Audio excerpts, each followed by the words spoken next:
কি সুন্দর কাটিং করে গাছটাকে সুন্দর ডিজাইন বানানো হয়েছে। বিশাল একটি গাছ কেচি দিয়ে সুন্দর করে কাটিং করে ডিজাইন করা হয়েছে।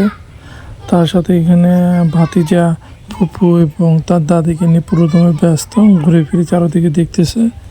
পার্কটা অনেক সুন্দর, আপনারা একটু ঘুরে দেখতে পারেন এসে, আশা করি ভালো লাগবে। বিভিন্ন ধরনের রাইড আছে, পিকনিক স্পট আছে এবং বিভিন্ন ধরনের খাওয়া দাওয়া ভালো আয়োজনও আছে এখানে। যদি আসেন তাহলে অবশ্যই আপনাদের ভালো লাগবে। যদি ভিডিওটা ভালো লাগে তাহলে অবশ্যই লাইক কমেন্ট শেয়ার করে দেবেন এবং সাবস্ক্রাইব করে দেবেন। ধন্যবাদ।